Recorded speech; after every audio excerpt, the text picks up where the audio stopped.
welcome everybody. Let's talk real estate, your weekly BS with Barry Saywitz about the current commercial real estate market here in Southern California.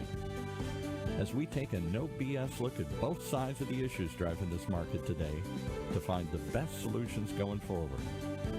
With our man right in the middle, it's Barry Saywitz. Hey, Barry.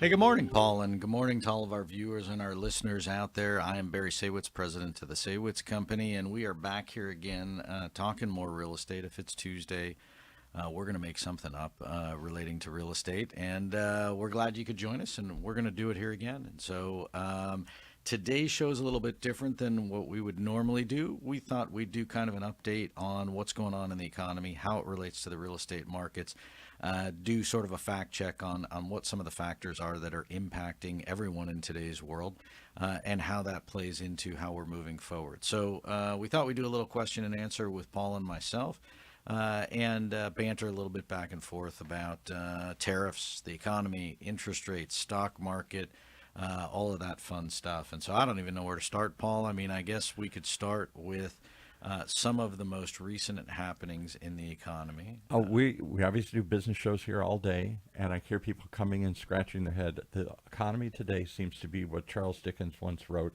in The Tale of Two Cities. It was the best of times, it was the worst of times. Here is the stock market, and we're doing this in the 20th of October, hitting all-time highs. And yet people are saying, why? It shouldn't. There's instability, uncertainty, raising inflation worries, all this kind of stuff. Same thing with real estate here, personal real estate. Some markets are hitting, even though the volume has crashed to all-time lows, fewer transactions than ever, pricing in some markets has never been higher. So how do you explain what seems to be the best of times and the worst of times? Yeah, and if I had a crystal ball, I guess I wouldn't be here. I'd be on a beach somewhere. But and so I'm not the prognosticator. But what my take on it is that it is not one thing. It is a complicated conversation, and so there's no one aha moment or one thing to point your finger at.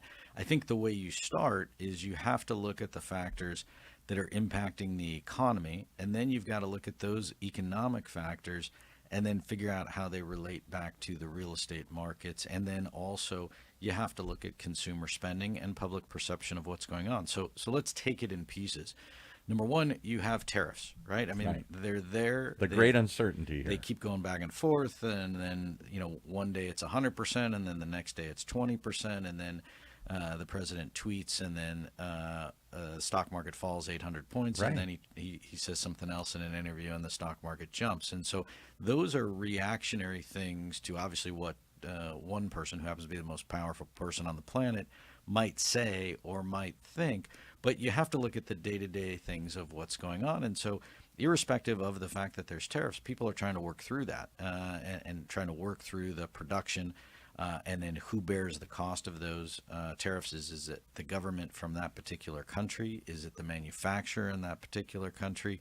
Is it I pass some of that on to the consumer back at home? And it's probably a combination of all of those things. And right now what I'm reading and what I'm being told is that the tariffs that did happen, two things. One, there was a lot of goods already on the boat or stored over here. So those didn't suffer through tariffs. So immediately, even though there's a tariff in China, let's say, the goods that are here aren't being tariffed. Secondly, the Walmarts and other people said, we'll eat some of this. The president was hoping they'd eat all of it. We'll eat some of it, pass a little bit of it along. But that's, as the uncertainty, the hope that tariffs were just going to evaporate, it was a short-term political strategy.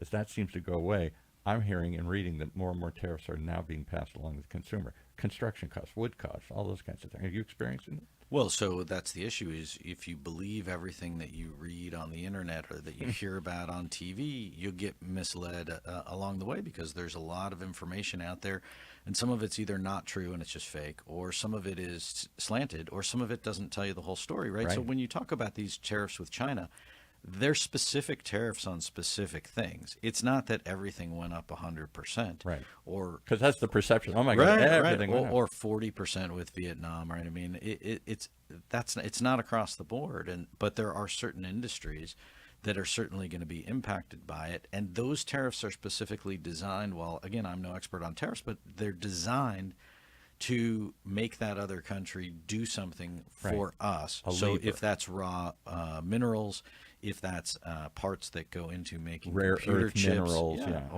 or electric batteries, or things like that.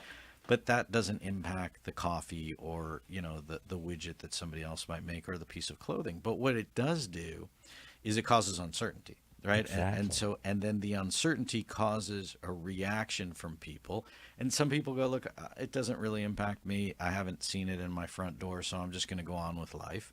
And then other people are cautious about what they're doing. And so that's why you still have this volatility in the stock market, because there are things that happen every day that impact certain industries, whether that's AI, whether that's raw materials, whether that's production, or whether that's security issues. Those all impact different aspects of it. But the average person, I feel like, the things that impact a person on a daily basis, you still go to a restaurant, and the cost of a meal in a restaurant is continuing to go up.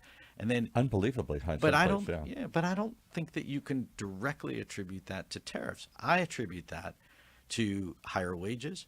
I attribute that to higher cost of business for restaurateur, higher insurance, more regulation, more compliance, higher trash costs, higher utility costs, higher insurance costs across the board, whether that's business or workers' comp or other types of liability insurance. And so when you start adding all those things up, the business owner can't really absorb that. Restaurants in particular. We do a show with a guy named Chef Pascal, famous chef here in Orange County, had Pascal's for 25 years. He says, never been a tougher time. He said, I don't know how people are doing it today. He sold his restaurant years ago. How do you survive with all the things you rattled off here? Right, and not everybody is an In-N-Out burger where you're making it inexpensively and you're buying on volume, and then people will come regardless of if I raise the price 10%, because it's still a value relatively speaking. But I mean, just take a typical example, and I'll just pick on Starbucks, right? I mean, it almost seems like every other week, whatever drink you were getting is another 10 or 25 cents more, which Exactly. is not going to make or break the bank, but that's just a function of me passing cost on to the consumer. And at some point you say, enough, and nobody knows what that magic is. So you seem to be in an industry that suffers from it two ways. That's why you're at the interesting intersection, because you have to make a decision as a business owner. Am I going to make deals? Am I going to buy stuff? Am I going to sell stuff? Yeah. Every day. And I hear a lot of people in real estate saying, I'm not making deals right now. I'm not doing anything until I get or I'm more being stuff." careful, or I'm trying, but it's very difficult for me to make a deal because I can't get the returns that I need. And so the problem with, again, continuing to fuel the economy gets back to transaction volume, Right. and ultimately at the end of the day has an impact by interest rates. So if interest rates come down, it will fuel more transaction volume because it will get people off the fence. Right. But you still have this dynamic that you have a seller that's trying to get as much as they can, that's trying to get yesterday's dollar still. It doesn't matter what you're selling. The goal, if you're the seller, is trying to get as much as you can. Right. But the logic is that if interest rates came down, then my property should be worth more, and someone will pay me more because they can get a better deal on the loan. And as a buyer, you would say that doesn't hunt, because just because interest rates went down doesn't mean you as the seller get more money. And it might make it easier for somebody to buy the property, but it still doesn't make the deal itself any better. And so you still have that dichotomy, and you have that disconnect between buyer and seller. And so a lot of the transactions that are getting done, whether that's on commercial properties, industrial properties, retail properties, multifamily properties, I hear it across the board, is the deals that are getting done are because sellers have to make a deal, right? So my partnership is disbanding, I'm getting divorced, someone passed away, Right. I have a motivation to sell, and then I'm not holding on to it. Versus you still have on the housing side people that have 2 and 3% interest rates that have to go get 5 or 6% interest rates. They're not going to do it. And so that because they figure I'll just stay in my house. Now what happens is, because of tariffs and because of cost of construction and because of labor costs, people are doing less renovations. Right before it was, hey, I can get money cheap. So instead of me moving, I'm going to add on to my house. I'm going to fix it up. I'm going to remodel a bathroom. Just stay here longer. Right, and I'll just stay, right? And then you go, I like my house. I'd like to get something different, but I'll just stay and remodel. And so Now what's happening is people are going, yeah, I'm not even going to remodel. I'm just going to wait it out. So now what's happened is the volume of renovations is down. So the volume of construction is down. So now contractors have less to work on. And for the first time in a long time, you have contractors that are calling, right? Going, hey, I need business. What do you have? What are you doing? Whereas before, I would have to call and suck up and go, hey, how do I get you to come and show up? And they wouldn't show up because they got a better offer the next day. Yes. Yeah. Or, hey, I can't even, I'm too busy. I can't even give you a bid. Right. And so now the table has turned, which is helpful to the concept of being a normal environment where people should hustle for the work that they get and nobody's fat and happy. But the problem of it at the end of the day is you need volume, you need activity. And so I think what Trump is trying to do with the policies that he's putting in place is to continue to spur the economy, right? And so if you're continuing to build things, if you're continuing to incentivize developers, if you're continuing to provide tax benefits to investors, he's not doing it to reward rich people, in my opinion. He's not doing it so that people could skirt the process. He's doing it to spur the economy, and then that flows downhill. And I had a conversation with somebody about it over the weekend, and I just said, look, if the business owner does well, it should mean that all the people who work for that business will do well. It also should mean that that owner would hire more people as he continues to expand. So you want to stoke the fire of the business owner, whatever the business is, so that a business owner can be successful. And so I think at the end of the day, whether you're Democrat or you're a Republican, if you're not pro-business, you've missed the boat. Right. And it's all within reason. Right. So having said that, what's the current climate? Stick your finger in the air. Is it still uncertainty? So there's still a certain amount of uncertainty, but then also it's just be very careful. And then here's the other problem. The other problem is that if I invest in the stock market and the stock market is an all-time high, that is a better investment than me buying a piece of real estate. So why take a risk? Right. And so while there is risk in the stock market, the short term, and people forget, very quickly, but the short term over the last 6 to 12 months is I've made a ton of money. I talked to a guy over the week. He said, hey, my stock portfolio is up 40%. I'm not buying any real estate. I'm just going to keep buying AI stocks, or I'm keep buying Tesla or whatever. And then that's the short-term mentality. But so what that does is it does fuel the economy in certain respects, but it doesn't fuel the real estate market. It doesn't fuel transaction volume. It just causes the guy to buy more stock, which is why you see stock prices continuing to go. I mean, look at gold. Gold is up. Unbelievable. It's just ridiculous, right? I mean, you just buy gold, but that's a counter and sit bet. on it. That's a bet saying that there's going to be a reckoning, that this uncertainty and this slowdown in volume is going to lead to a slowdown in the economy. Or you have people just, they're like, hey, I'm buying gold. Silver's up. I mean, everything, all that stuff's up. So the issue is the positive of the stock market doing well is that the average person who invests in the stock market, who makes some money in the stock market on paper, feels like they're making money, right? Because on paper you're making money. So then what happens is you feel good about it. So you take a trip, you buy something, you go out to dinner, you spend some more money. You're less concerned about spending money because you feel good on paper you made money. Now, you didn't necessarily turn that into cold hard cash, but you feel good about it. No different than if you bought a house and you felt like it went up. So we're in the perception economy here. Oh, yeah. It depends on how you feel, not maybe what the facts are. And that's what I find interesting. How can stocks and gold, I'm not an economist, but I don't think stocks and gold usually mirror. If stocks go up, gold goes down.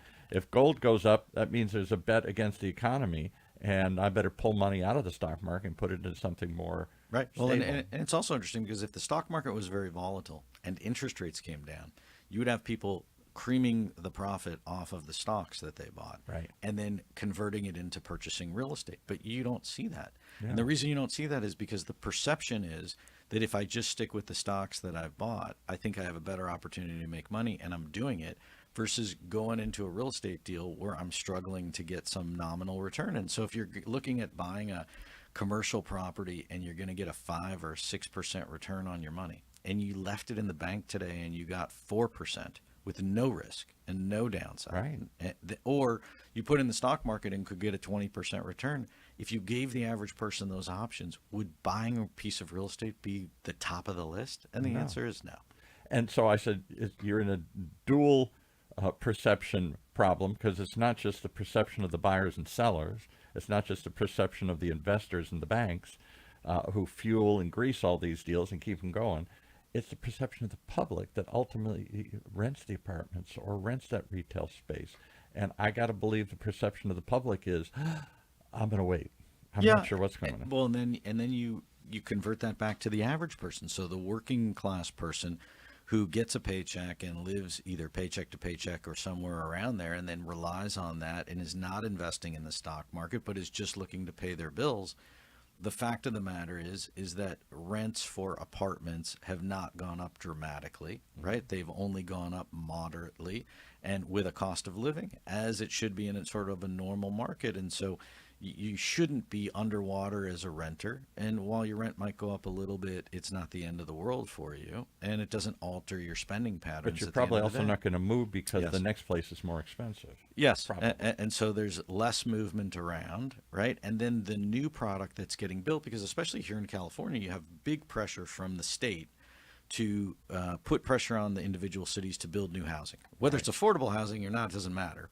But We need housing. We're Right, so- growing in a place to put them. okay, but then when you build a new housing project where you see office buildings and parking lots and shopping centers getting torn down for what is today the highest and best use, which is multifamily or some type of residential housing, and then they build it, it's brand new, so it's not a deal. There's no deal on a brand new apartment building or on a condo that just got built. So you're paying a premium for it because it's brand new. So that doesn't really help. Well, it does provide more inventory.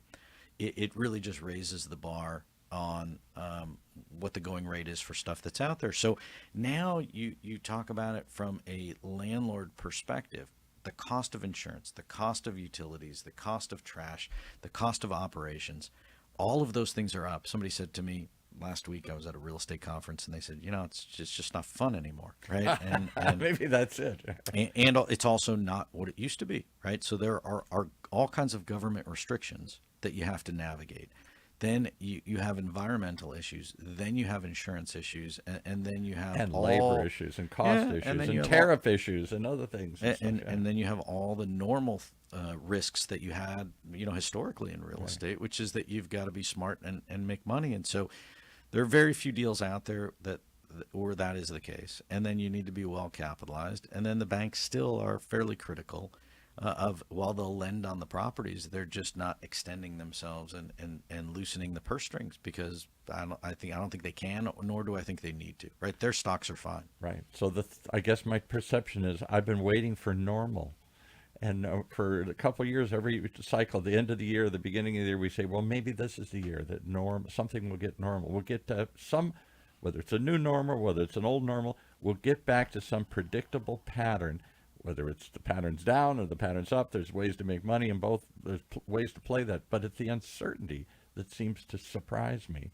And on one level, it's the best of times. On one level, it's the worst of times. Well, I don't know if it can continue like that forever. No, but I mean, that's so I feel like, if you could get inside Trump's mind, which would be a difficult thing to do, you wake up in the morning and you go, what problems do I need to solve the most Right. that will help lessen the uncertainty and give people the perception that we're on the right trajectory, Exactly. right? And then everybody just take a deep breath and calm down. But then the problem is you have press, and you have things like Hamas, and you have things like protests that throw wrenches every day into that calmness.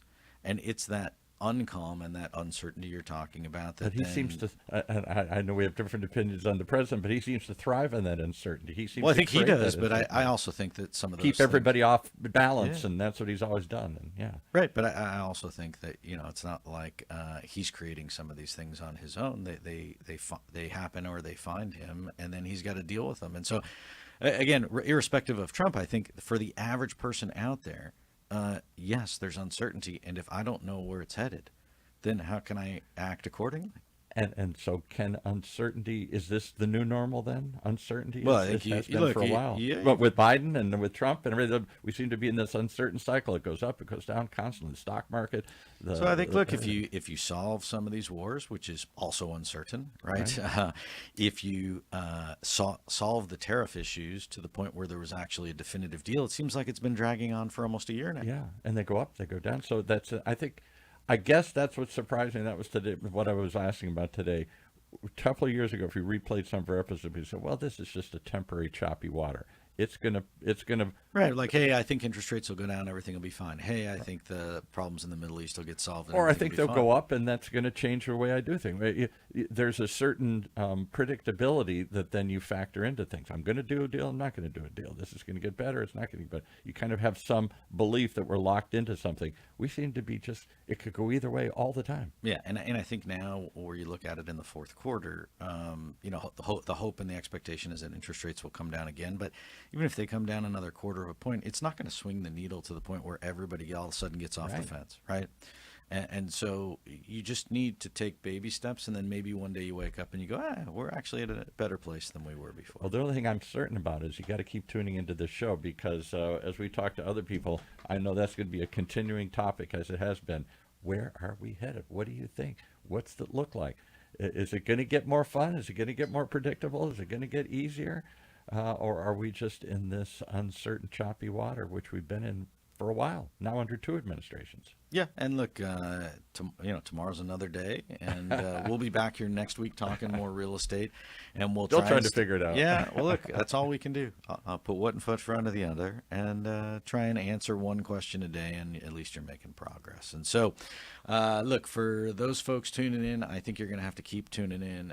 You got to keep your head down and take a positive direction.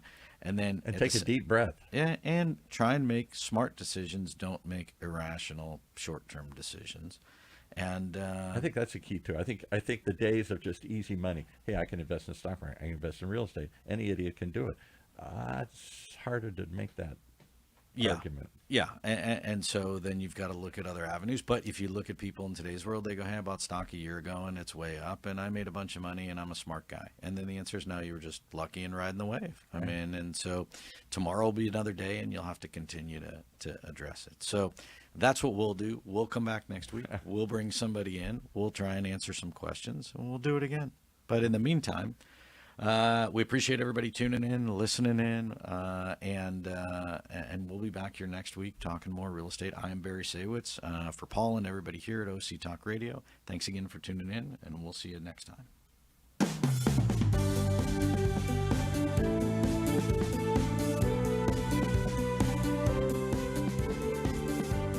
Well, there you have it. You've been listening to Let's Talk Real Estate, your weekly BS with Barry Saywitz about the current state of the real commercial real estate market right here in Southern California. On Orange County's only community radio station, OC Talk Radio, streaming live from our studio here at the University of California Irvine's Beale Applied Innovation Center.